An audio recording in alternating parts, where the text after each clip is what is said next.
Hello everyone. हम पढ़ रहे थे POC third BP401T unit one.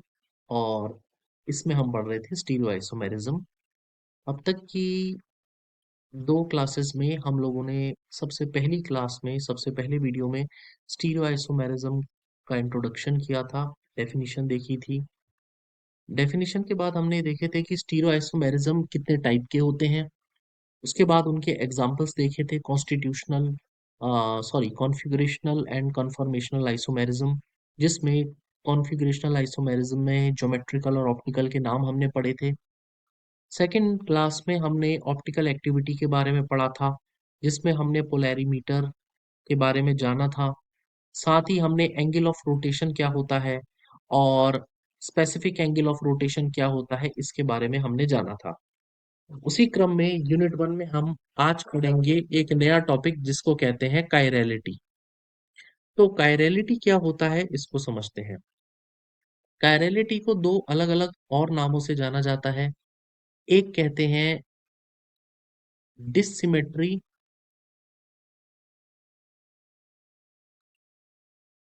या फिर हम इसको और एक नाम से जानते हैं, एसिमेट्री। इसके अलावा कायरलिटी का एक और मीनिंग होता है, इसको कहते हैं हैंडेडनेस। कायरलिटी का मतलब हैंडेडनेस भी होता है।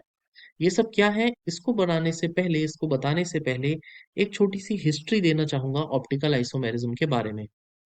ये बात है सन 1848 की। साइंटिस्ट थे लुइस पाश्चर।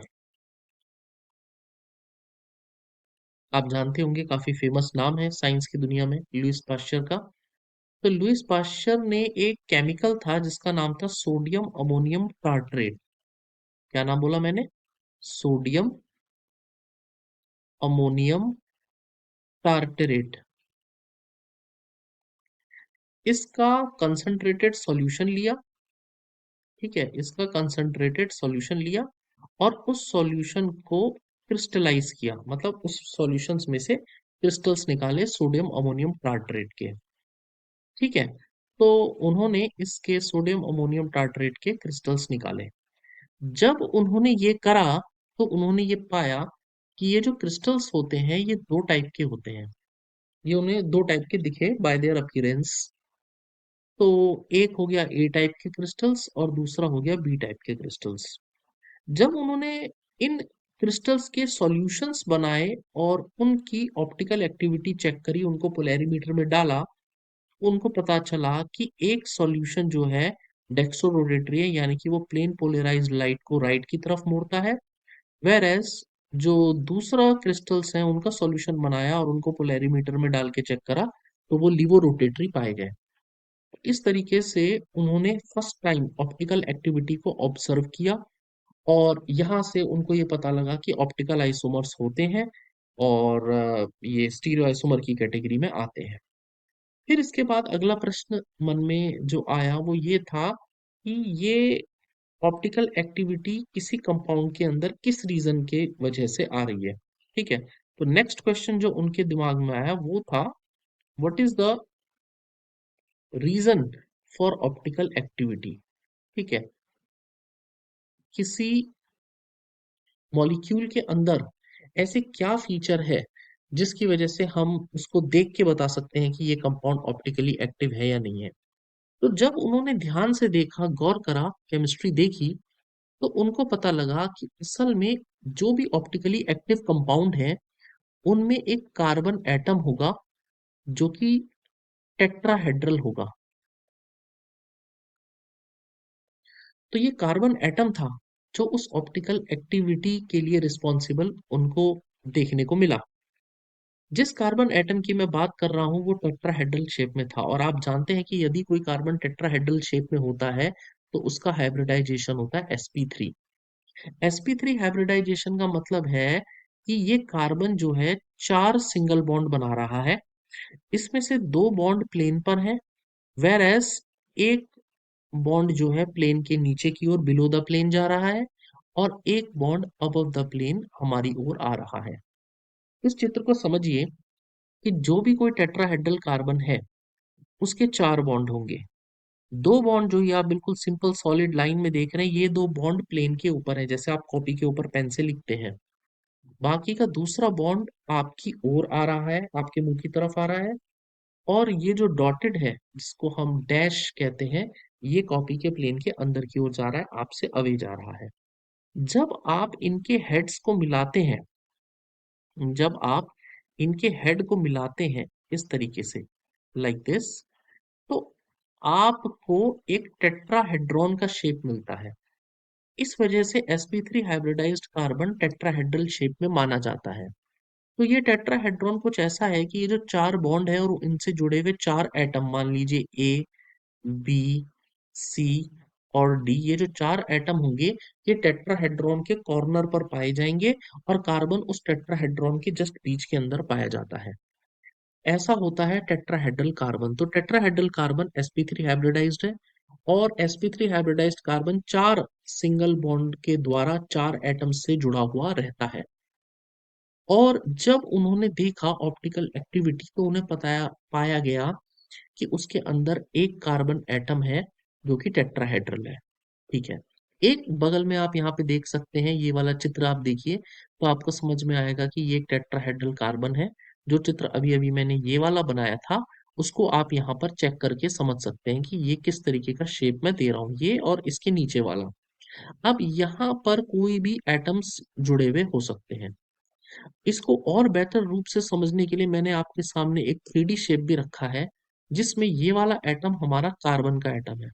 ठीक है साहब, समझिएगा कि ये जो एटम है, ये है हमारा कार्बन का एटम।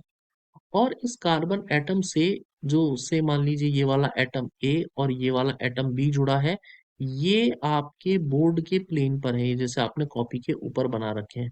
उसमें से ये वाला जो है बोर्ड के प्लेन के अंदर की ओर जा रहा है, आपसे अवे जा रहा है, ऐसे करके अंदर की ओर जा रहा है।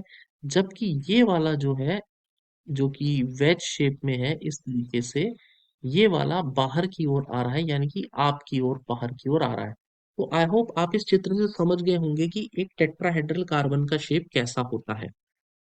ठीक है। तो साइंटिस्टों ने सबसे पहले ये पाया कि जो ऑप्टिकल एक्टिव कंपाउंड थे, उनके अंदर ऐसा कार्बन पाया जा रहा है। और इस कार्बन की एक और विशेषता है, क्या है, कि इस कार्बन से जुड़े हुए जितने भी एटम्स हैं, वो सारे के सारे डिफरेंट है। माने ये ए है, ये बी है, ये सी है, ये डी है। इस से जो चारों एटम्स जुड़े हैं, all atoms attached to the carbon are different.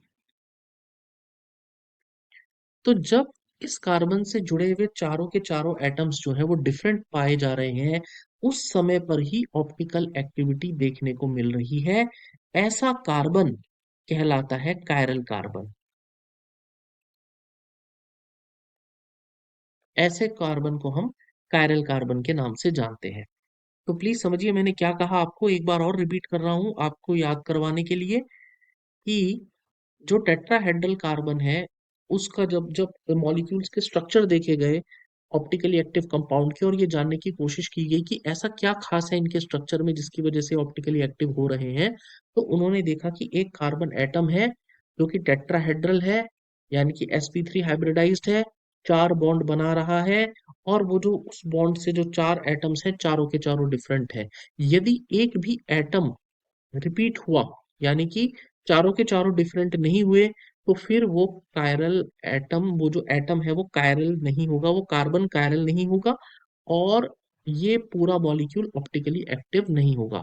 तो बच्चों समझिएगा इस चीज को, कि जो कायरल कार्बन है, इसकी वजह से ये जो कंपाउंड पूरा मॉलिक्यूल है, ये ऑप्टिकली एक्टिव है, ऑप्टिकली एक्टिव है। लेकिन अगर केस ऐसा हो गया कि कार्बन से जुड़े हुए कोई दो एटम सेम हो गए, ठीक है, ये जो चार जुड़े हुए हैं, उससे जुड़े हुए कोई दो एटम्स बिल्कुल सेम हो गए, तो फिर उसके बाद ये कार्बन जो है कायरल नहीं होगा, इसको कहेंगे ए कायरल कार्बन, ए कायरल कार्बन। और इसकी वजह से जो हमारा कंपाउंड है, वो ऑप्टिकली इनएक्टिव हो जाएगा। तो you should first understand this thing कि ऑप्टिकली एक्टिव कंपाउंड होने के लिए एक शर्त क्या है। एक शर्त ये है कि मॉलिक्यूल के अंदर कायरल कार्बन एटम होना चाहिए। ओके, नाउ अब मैं आपको समझा सकता हूं कि कायरलिटी होती क्या है। तो समझिएगा, यहां से आपको टर्म आता है कायरलिटी। कायरलिटी को ऐसे समझिए कि जितने भी ऑप्टिकली एक्टिव कंपाउंड है उनके अंदर कायरलिटी पाई जाएगी। अब कायरलिटी का अर्थ क्या होता है? कायरलिटी का अर्थ होता है हैंडेडनेस। अब इसका अर्थ क्या होता है? इसका अर्थ ये होता है कि अगर आप अपने मिरर के सामने अपना हाथ लेकर के आए, से फॉर एग्जाम्पल आपका हाथ इस तरीके से आए, ये आपका अंगूठा और ये आपका, ये ठीक है, ये आपकी उंगलियां हैं, ठीक है, इस तरीके से आप लेके आए, तो इसकी इमेज आपकी कुछ इस तरीके से बनेगी। राइट, ऐसी कुछ बनेगी। ये आपकी इमेज बनेगी हाथ की।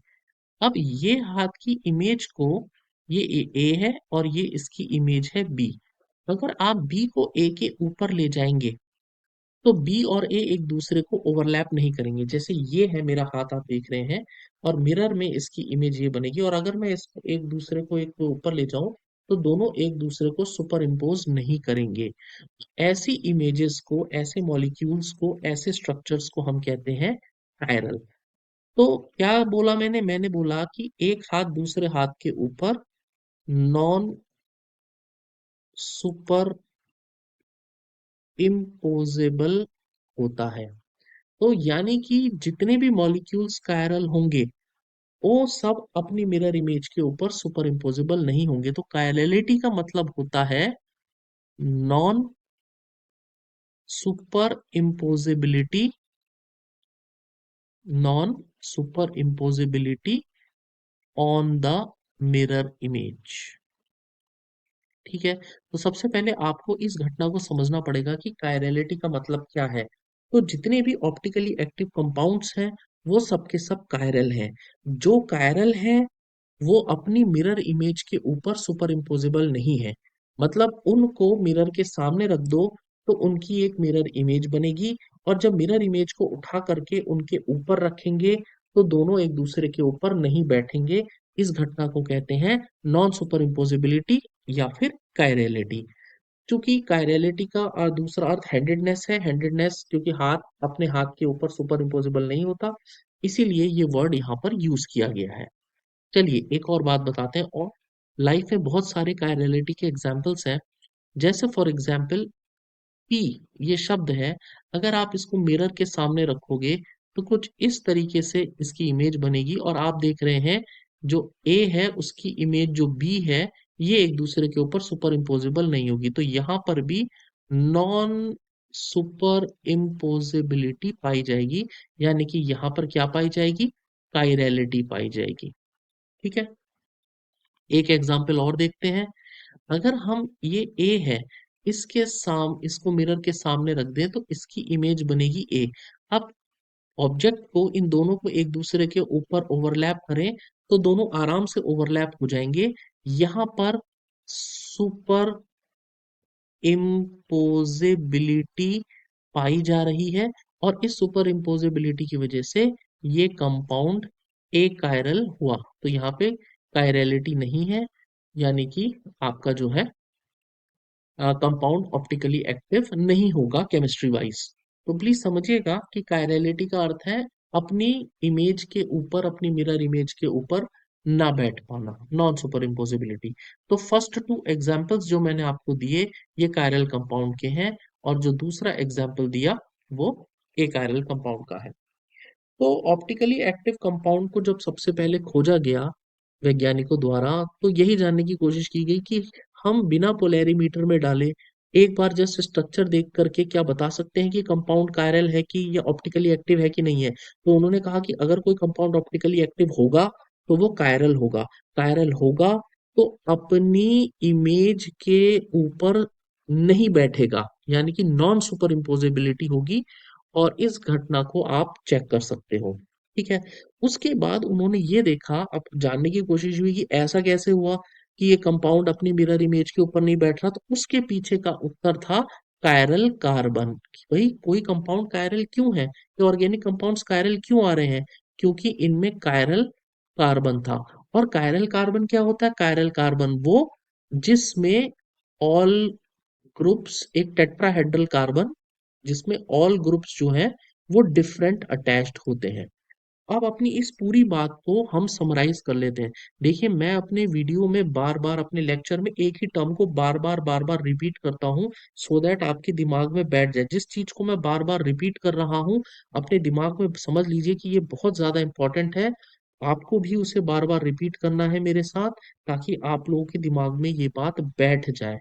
कोई डाउट हो आप कमेंट सेक्शन में मेरे से बात कर सकते हैं। अच्छा, तो एक बार इस पूरी घटना को फिर से समराइज कर लीजिए, अपने दिमाग में बिठा लीजिए। सबसे पहले वैज्ञानिकों ने देखा ऑप्टिकल एक्टिविटी। ठीक है, ऑप्टिकल एक्टिविटी की भैया कंपाउंड डेक्स्ट्रो रोटेटरी या लिवो रोटेटरी। फिर उन्होंने जाना कि भाई ऐसा क्यों है, तो उन्होंने देखा कि उन जो कंपाउंड है उनके अंदर थी काइरलिटी, यानी कि non super imposability on mirror image, ये देखा। फिर जब non super imposability on the mirror image देखा, तो इसके पीछे कारण क्या देखा? उन्होंने देखा कि उसमें एक कायरल कार्बन था। और कायरल कार्बन क्या था? कायरल कार्बन वो था, एक sp3 हाइब्रिडाइज्ड टेट्राहेड्रल कार्बन, जिससे जुड़े हुए ऑल फोर ग्रुप्स जो हैं वो डिफरेंट है। चारों ग्रुप्स डिफरेंट है, तो वो कायरल है। और अगर चारों ग्रुप डिफरेंट नहीं है, कोई भी दो ग्रुप सेम है, तो वो ए कायरल है। वो अपनी मिरर इमेज के ऊपर सुपर इम्पोज हो जाएगा। अब मैं आपको एक उदाहरण सहित दिखाता हूं, और यहीं पर इसके बाद हम अपना लेक्चर को एंड कर देंगे आज का। ठीक है, तो चलिए एक एग्जाम्पल देखते हैं, जिससे आपको समझ में आ जाएगा कि मैं क्या कहना चाह रहा हूँ कायरल के लिए। तो देखिए, एक कंपाउंड है आ, हमारा टू क्लोरोब्यूटेन, इसको देखते हैं। टू क्लोरोब्यूटेन को देखते हैं। ठीक है, टू क्लोरोब्यूटेन का जरा स्ट्रक्चर बनाते हैं। CH3, CH, Cl, CH2, एक दो तीन और एक चार, CH3, टू क्लोरोब्यूटेन। इसमें जरा इस वाले कार्बन पे आइए। ये वो कार्बन है जिससे जुड़े हुए चारों ग्रुप डिफरेंट है। इस कार्बन से एक जुड़ा है CH3, एक जुड़ा है CH2CH3, एक जुड़ा है Cl, और एक जुड़ा है H। तो जरा मैं इसको सही से लिख लेता हूँ, इसका इक्विवेलेंट स्ट्रक्चर। तो ये हो गया Cl, ये हो गया CH3, ये हो गया H, और ये हो गया CH2CH3। जैसा कि मैंने अभी आपको ऊपर बताया कि इस मॉलिक्यूल के अंदर एक कायरल कार्बन है, एक ऐसा कार्बन है जिससे जुड़े हुए चारों ग्रुप्स डिफरेंट है। sp3 हाइब्रिडाइज्ड है, चार सिंगल बॉन्ड बना रहा है, तो पक्का ये कंपाउंड ऑप्टिकली एक्टिव होगा। अब लेकिन प्रूफ भी करना है। भाई आपको ये प्रूफ करके दिखाना है कि ये अपनी मिरर इमेज के ऊपर सुपर इम्पोजिबल नहीं होगा। अब मैं आपको वो करके दिखाता हूँ, जरा ध्यान से देखिएगा इस चीज को। देखिए, सबसे पहले इस मॉलिक्यूल को हम कुछ इस तरीके से लिखते हैं। ठीक है, ये है आपका Cl। ओके, और ये आपका इसके साथ जुड़ा हुआ है, ये ऐसे करके H। और से मान लीजिए ये CH3 जो है बोर्ड के प्लेन के अंदर की ओर जा रहा है, और ये CH2CH3 जो है वो बोर्ड के प्लेन के बाहर की ओर आ रहा है। इसको CH2CH3 को C2H5 लिख देते हैं। ठीक है बच्चों, ध्यान रहे, इस CH2CH3 को हम शॉर्ट में कंडेंस्ड में C2H5 भी लिख सकते हैं। ऐसे करके ये है। प्लीज ये स्ट्रक्चर मैंने अभी अभी ऊपर आपको दिखाया था कि कोई जो टेट्राहेड्रल होता है इसमें दो एटम्स प्लेन में होंगे, एक बोर्ड प्लेन के अंदर की ओर होगा और एक बोर्ड प्लेन के बाहर की होगा। तो प्लीज इसको समझिएगा मैं क्या बना रहा हूँ। अब ये है कंपाउंड ए, इसको मान लेते हैं ए। ठीक है, अब हम इसकी मिरर इमेज बनाते हैं। अगर इसको मिरर के सामने रखा जाए, ठीक है, तो वो कैसा दिखेगा? देखिए, Cl के सामने Cl ऐसे करके C, ये H ऐसे ही रहेगा। ये CH3 जो बोर्ड के प्लेन के अंदर की ओर था वो ऑब्वियसली अंदर ही दिखेगा CH3, और जो बोर्ड के प्लेन के बाहर की ओर C2H5 था वो ऐसे ही दिखेगा आपको C2H5, कोई टेंशन नहीं। ये मेरा इस इमेज को नाम दे देते हैं A1। अब मैं ये देखना चाहता हूं कि क्या ये A1 अपने A के ऊपर सुपर इम्पोज होता है कि नहीं। अगर हो जाएगा तो फिर तो ये कंपाउंड आपका ऑप्टिकली एक्टिव नहीं होगा। लेकिन अगर सुपर इम्पोज नहीं होगा तो फिर कायरलिटी होगी, यानी कि ऑप्टिकल एक्टिविटी होगी। तो लेट अस सी इसको करने के लिए क्या करते हैं। There is a technique.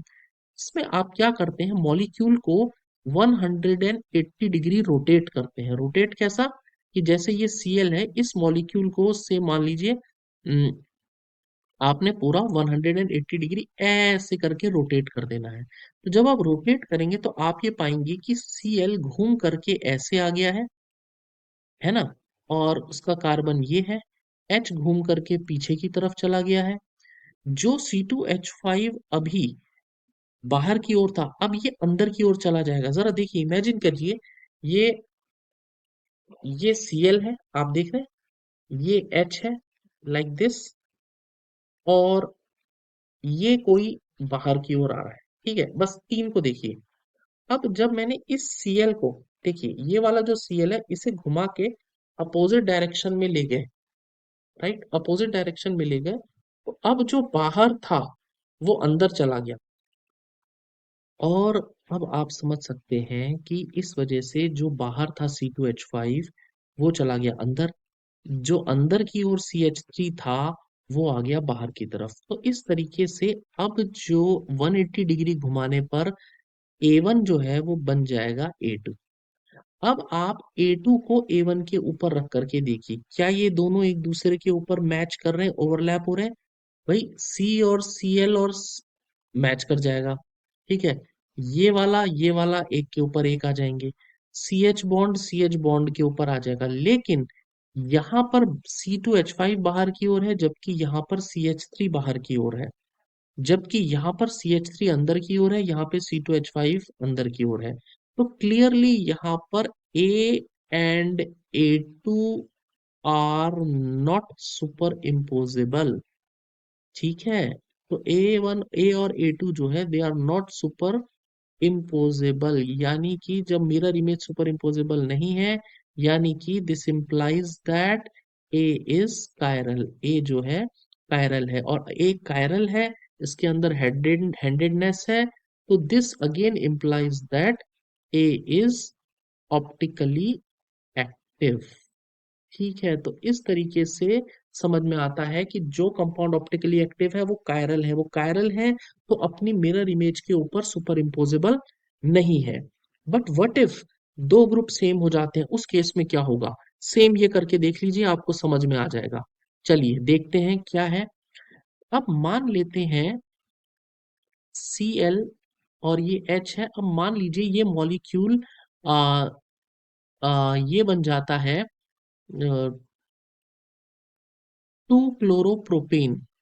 ठीक है, 2 क्लोरोप्रोपेन। इसको देखिए, 2 क्लोरोप्रोपेन में क्या होगा, CH3, CH, Cl और CH3। अब यहाँ पे कार्बन से जुड़े चारों ग्रुप डिफरेंट नहीं है, दो ग्रुप सेम है। तो से मान लीजिए Cl और H पेपर प्लेन के ऊपर है, तो एक CH3 पेपर प्लेन के अंदर की ओर होगा, और एक CH3 पेपर प्लेन के बाहर की ओर होगा। अब ध्यान दीजिए, अब इसकी मिरर इमेज यदि आप बनाएंगे तो Cl के सामने Cl रहेगा इस तरीके से। एक CH3 जो है, जो पेपर प्लेन के अंदर की ओर है, वो अंदर की ओर ही मिलेगा। जो बाहर की ओर है वो बाहर की ओर ही मिलेगा। अब ये A मान लीजिए, ये A1 मान लीजिए। अब आप A1 को 180 डिग्री टर्न करते हैं मॉलिक्यूल को। इससे क्या होगा, Cl बाहर और H ऐसे। उसके बाद उसके बाद जो CH3 बाहर था, इसको मैं स्टार कर देता हूं। अब वो CH3 अंदर की ओर चला जाएगा, और जो CH3 अंदर की ओर था, इसको मैं हैशटैग कर देता हूं। वो CH3 पेपर प्लेन के बाहर की ओर आ जाएगा। तो लेकिन अब मैं इस A2 को A1 के ऊपर ले जाऊं तो आप साफ देखेंगे कि पूरा का पूरा मॉलिक्यूल पूरे के पूरे मॉलिक्यूल के ऊपर ओवरलैप कर रहा है, क्योंकि दोनों तो एक ही है, CH3 है। तो आप देखें कि A और A2 जो है, देखिए सी, ये बॉन्ड इस बॉन्ड के ऊपर ओवरलैप, ये वाला बॉन्ड इस बॉन्ड के ऊपर ओवरलैप, ये CH3 ऐसी ही CH3 के ओवरलैप, CH3 क्योंकि दोनों CH3 तो इंडिस्टिंग्विशेबल है। स्टार और हैशटैग तो जस्ट मैंने ये करने के लिए दिखाया कि जो बाहर वाला CH3 वो अंदर चला गया, अंदर वाला बाहर चला गया, तो अभी भी एक CH3 अंदर और एक CH3 बाहर ही है। इससे साफ पता लगता है कि A1 and A2 are super imposable. ठीक है, A1 and A2 are super imposable, hence A is not chiral. A जो है कायरल नहीं है, और चूंकि ए कायरल नहीं है, इससे ये भी पता लगता है, this implies that A is optically inactive. Optically inactive, तो जहां कहीं भी कायरलिटी होगी वहां ऑप्टिकल एक्टिविटी होगी, और जहां कहीं भी कायरलिटी नहीं है वहां पे ऑप्टिकल इनएक्टिविटी होगी। और जहां कहीं भी कायरलिटी है, ऑप्टिकल एक्टिविटी है, वहां पर एक कायरल कार्बन होगा। और वो कायरल कार्बन कायरल कब कहलाएगा? जब उससे चार जुड़े हुए चारों के चारों ग्रुप्स डिफरेंट होंगे, उसी केस में non super imposability on the mirror image यानी कि कायरलिटी आएगी। ठीक है साहब। तो बच्चों, मैंने इस प्रकार से आप सभी लोगों को कायरलिटी समझा दी है। ऑप्टिकल एक्टिविटी समझने के बाद कायरलिटी क्या होती है ये समझना जरूरी है। हैंडेडनेस होती है, non super imposability on the mirror image होती है, कैसे किसी मॉलिक्यूल को बिना पोलैरिमीटर में डाले चेक किया जा सकता है कि ये कायरल है कि नहीं, और हेंस ऑप्टिकली एक्टिव है कि नहीं है। तो अल्टीमेटली कायरलिटी ही वो चीज है जो बता देती है कि ये मॉलिक्यूल ऑप्टिकली एक्टिव होगा कि नहीं होगा। जो कायरल है वो डिसिमेट्रिक भी है, वो एसिमेट्रिक भी है। अब कायरलिटी को देखने के लिए सिर्फ मिरर इमेज का तरीका ही अलोंग सफिशिएंट नहीं है, क्योंकि कई बार मॉलिक्यूल इतने कॉम्प्लेक्स होते हैं कि आप उनकी मिरर इमेज और सुपर इम्पोजिबिलिटी चेक नहीं कर पाते। एक तरीका तो ये है कि आप मॉलिक्यूल के अंदर कायरल सेंटर पहचान लो। अगर एक कायरल सेंटर है तो पहचानना आसान है कि ऑप्टिकली एक्टिव होगा कि नहीं होगा। जैसे फॉर एग्जाम्पल, अब मैं आपसे यदि पूछूं कि ये बताइए, ये वाला कंपाउंड CCl BrNH2OH, ये कंपाउंड है, बताइए ये ऑप्टिकली एक्टिव होगा कि नहीं होगा? तो आपका दिमाग कहेगा सर ऑप्टिकली एक्टिव होगा तो कायरल होगा, और कायरल है तो कायरल कार्बन होना जरूरी है। एक तरीका ये है, आप इसकी मिरर इमेज बना के सुपर इम्पोजिबिलिटी चेक कर लीजिए। दूसरा तरीका ये है, आसान से आसान तरीके पर जाइए, देखिए कि क्या कायरल कार्बन है कि नहीं है। यस, एक कायरल कार्बन है। कायरल कार्बन क्यों है? क्योंकि चारों ग्रुप डिफरेंट जुड़े हुए हैं, ClBrNH2OH। तो चूंकि यहाँ पे कायरल सेंटर है, यहाँ पे कायरल कार्बन प्रेजेंट है, तो इसका मतलब ये हुआ कि जो मॉलिक्यूल है वो कैसा है? कायरल है। और मॉलिक्यूल कायरल है यानी कि ऑप्टिकली एक्टिव है। तो इस तरीके से हम पता कर पाते हैं। अच्छा बताइए, क्या ये मॉलिक्यूल कायरल है? OH, H, H, CH3, क्या ये मॉलिक्यूल कायरल है? तो देखिए कायरल सेंटर, देखिए कायरल कार्बन है जी? नहीं, ये कायरल कार्बन नहीं है, क्योंकि इससे जुड़े हुए दो ग्रुप्स सेम है। तो no chiral carbon, hence optically inactive. तो मॉलिक्यूल कायरल भी नहीं है, इसलिए ऑप्टिकली इनएक्टिव हो गया। तो देखिए कितने आसान तरीके से आप मॉलिक्यूल को देख के बता सकते हैं, बिना पोलैरिमीटर में डाले, बिना मिरर इमेज को सुपर इम्पोज कराए, जस्ट सेंटर को चेक करके आप बता सकते हैं कि मॉलिक्यूल कायरल है कि नहीं है। तो this was all about chirality. I hope आप लोगों को ये वाला लेक्चर समझ में आया होगा। फर्दर मैं आपको और 3D मॉडल्स के थ्रू समझाऊंगा, तब तक आप इसको अंडरस्टैंड करने की कोशिश कीजिए। नेक्स्ट वीडियो में हम सिमेट्री एलिमेंट्स पर बात करेंगे, और थोड़ा सा कुछ क्वेश्चन आंसर्स जो है वो भी ट्राई करेंगे।